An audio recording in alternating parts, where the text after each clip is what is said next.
ਸਤਿ ਸ੍ਰੀ ਅਕਾਲ ਜੀ। ਹਰਜਿੰਦਰ ਵਾਲੀਆ YouTube channel ਤੇ ਤੁਹਾਡਾ ਸਵਾਗਤ। ਪਿਆਰੇ ਦਰਸ਼ਕੋ, ਤੁਹਾਡੇ ਯਾਦ ਹੋਊ ਕੁਝ ਦਿਨ ਪਹਿਲਾਂ ਮੈਂ ਕੁਝ ਵੀਡੀਓਜ਼ ਪਾਈਆਂ ਸੀ ਜਿਨ੍ਹਾਂ 'ਚ ਦੱਸਿਆ ਗਿਆ ਸੀ ਕਿ ਤੁਸੀਂ ਚੰਗੇ ਬੁਲਾਰੇ ਕਿਵੇਂ ਬਣ ਸਕਦੇ ਹੋ ਜਾਂ ਸਿਆਸੀ ਬੰਦਿਆਂ ਨੂੰ ਚੰਗੇ ਬੁਲਾਰੇ ਹੋਣਾ ਬਹੁਤ ਜ਼ਰੂਰੀ ਹੈ ਔਰ ਕਿਹੜੀਆਂ-ਕਿਹੜੀਆਂ ਗੱਲਾਂ ਦਾ ਖਿਆਲ ਰੱਖਣਾ ਹੈ ਜਦੋਂ ਤੁਸੀਂ ਭਾਸ਼ਣ ਕਰਨਾ।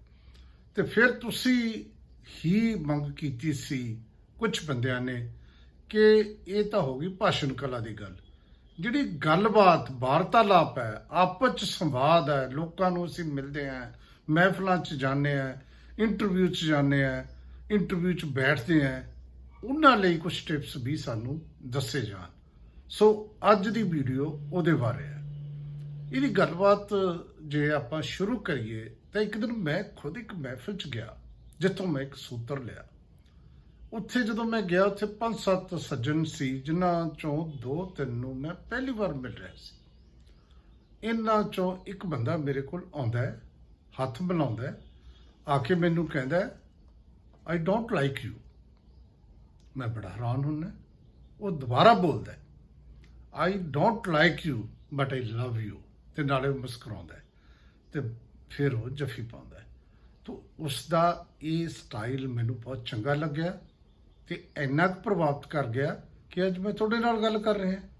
ਸੋ ਅਸਲ ਦੇ ਵਿੱਚ ਇਹ ਜੇ ਆਪਾਂ ਗੱਲ ਕਰੀਏ, ਪਹਿਲੀ ਮਿਲਣੀ ਜਿਹੜੀ ਹੈ ਜ਼ਿੰਦਗੀ ਦੇ ਵਿੱਚ ਸਭ ਤੋਂ ਇੰਪੋਰਟੈਂਟ ਹੁੰਦੀ ਹੈ। ਸਭ ਤੋਂ ਮਹੱਤਵਪੂਰਨ ਪਹਿਲੇ 3 ਮਿੰਟ ਹੁੰਦੇ ਨੇ।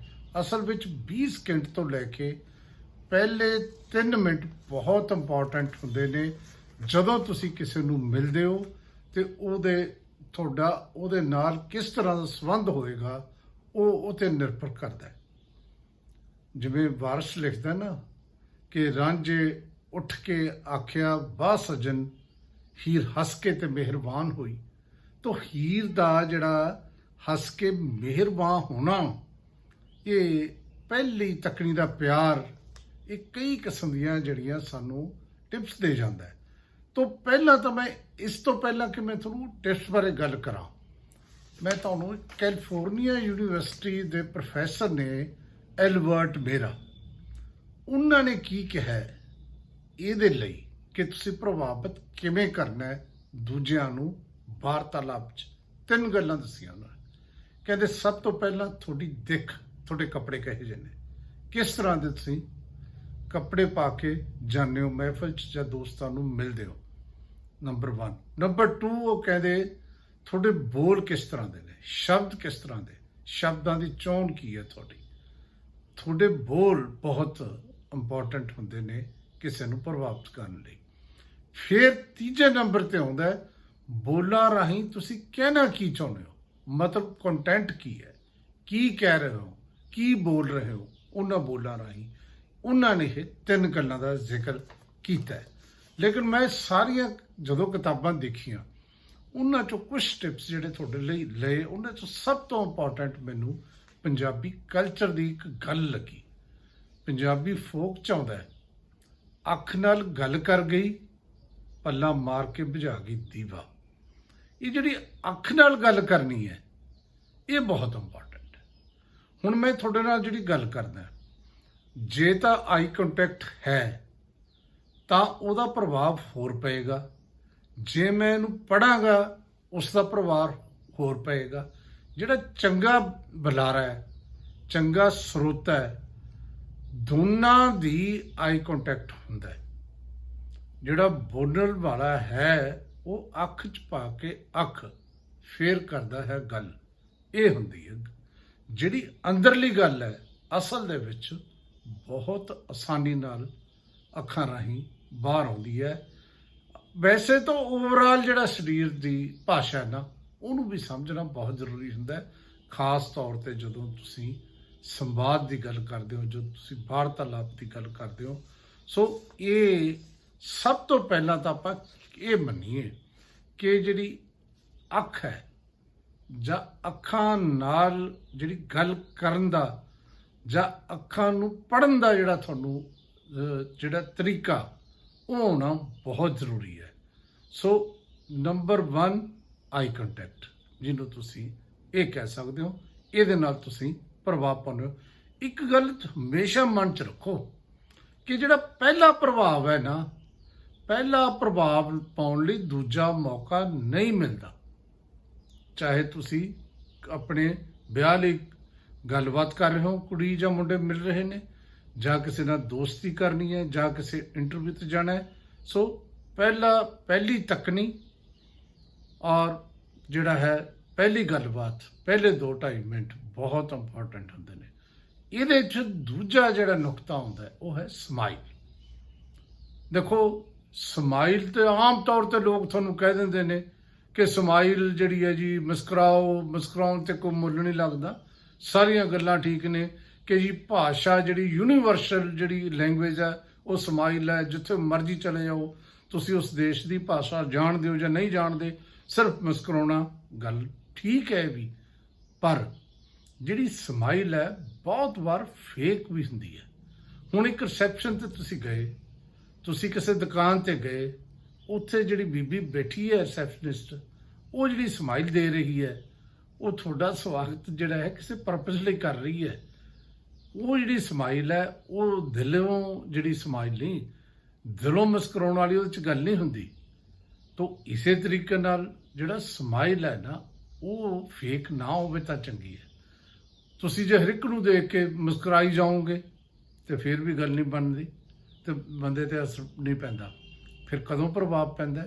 ਜਦੋਂ ਓਰੀਜਨਲ ਸਮਾਈਲ ਦਿੰਦੇ ਹੋ, ਦਿਲੋਂ ਜਿਹੜੀ ਸਮਾਈਲ ਹੈ ਉਹ ਪ੍ਰਭਾਵ ਪਾਉਂਦੀ ਹੈ, ਪਾਉਂਦੀ ਜ਼ਰੂਰ ਹੈ। ਤਾਂ ਫਿਰ ਕੀ ਕਰੋ, ਤੁਸੀਂ ਮਿਲ ਜਾਓ ਕਿਸੇ ਨੂੰ, ਥੋੜ੍ਹੇ ਚਿਰ ਰੁਕੋ, ਫਿਰ ਉਹਦੀ ਅੱਖ ਚੱਕ ਪਾਓ, ਫਿਰ ਜਦੋਂ ਤੁਸੀਂ ਹੱਥ ਮਿਲਾਉਣੇ ਹੋ ਜਾਂ ਕਿਸੇ ਵੀ ਤਰੀਕੇ ਨਾਲ ਗ੍ਰੀਟ ਕਰਦੇ ਹੋ, ਉਸ ਵੇਲੇ ਜਿਹੜੀ ਸਮਾਈਲ ਦੇਣੀ ਹੈ ਉਹ ਪਹਿਲਾ ਪ੍ਰਭਾਵ ਪਾਉਂਦੀ ਹੈ। ਸੋ ਸਿੰਪਲ ਗੱਲ ਹੈ, ਸਮਾਈਲ ਬਹੁਤ ਵੱਡੀ ਚੀਜ਼ ਹੈ, ਲੇਕਿਨ ਫੇਕ ਨਹੀਂ ਹੋਣੀ ਚਾਹੀਦੀ। ਅਗਲੀ ਗੱਲ, ਤੀਜਾ ਨੁਕਤਾ, ਇਉਂ ਮਿਲੋ ਜਿਵੇਂ ਮੁੱਦਤਾਂ ਤੋਂ ਜਾਣਦੇ ਹੋ। ਮਤਲਬ ਇਹ ਨਾ ਸ਼ੋਅ ਕਰੋ, ਉਹਦੇ 'ਚ ਇਹੀ ਤੇ ਕੁਆਲਿਟੀ ਹੈ। ਇਸ ਤਰ੍ਹਾਂ ਮਿਲੋ ਕਿ ਗੱਲਬਾਤ ਇਸ ਤਰ੍ਹਾਂ ਲੱਗੇ ਦੂਜੇ ਨੂੰ ਕਿ ਵੀ ਇਹ ਤਾਂ ਬੜਾ ਯਾਰ ਮਿਲਣਸਾਰ ਹੈ, ਇਹ ਤਾਂ ਮੈਨੂੰ ਜਾਣਦਾ। ਇਸ ਤਰ੍ਹਾਂ ਗੱਲਬਾਤ ਕਰੋ ਨਾ, ਬੰਦਾ ਤਾਂ ਬੰਦਾ ਹੈ। ਜੇ ਤੁਸੀਂ ਬੰਦੇ ਦੀ ਮਾਨਸਿਕਤਾ ਪੜ੍ਹਨ, ਸਰੀਰਕ ਭਾਸ਼ਾ ਪੜ੍ਹਨੀ ਸਿੱਖ ਗਏ, ਬਾਡੀ ਲੈਂਗੁਏਜ ਸਿੱਖ ਗਏ, ਤੇ ਫਿਰ ਤੁਸੀਂ ਇਹ ਗੱਲ ਆਸਾਨੀ ਨਾਲ ਕਰ ਸਕਦੇ ਹੋ।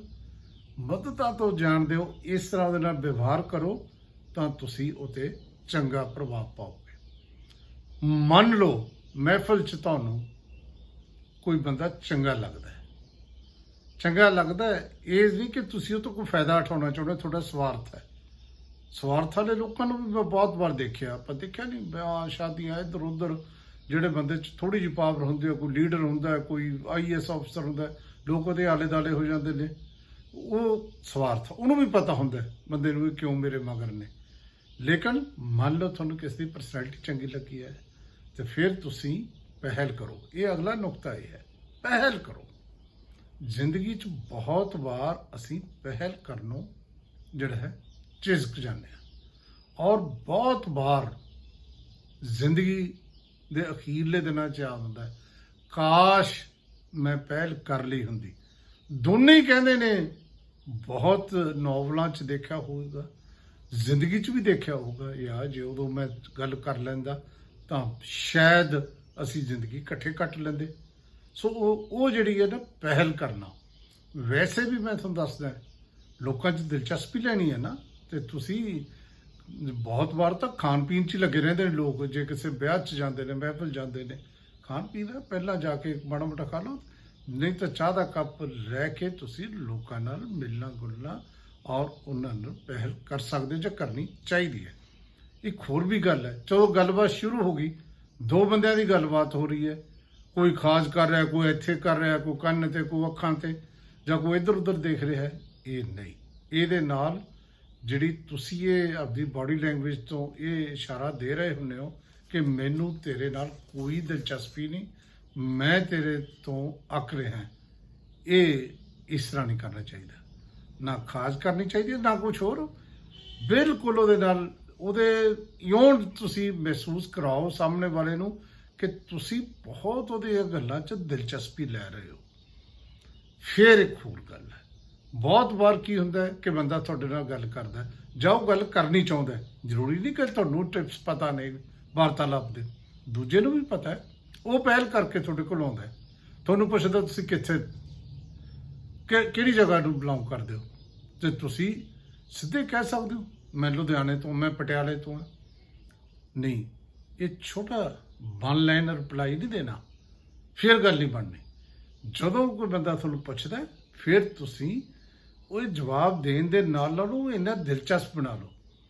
ਮੈਂ ਉਸ ਸ਼ਹਿਰ ਤੋਂ ਹਾਂ ਜੀ ਜਿਸ ਨੂੰ ਪਟਿਆਲਾ ਕਹਿੰਦੇ ਨੇ।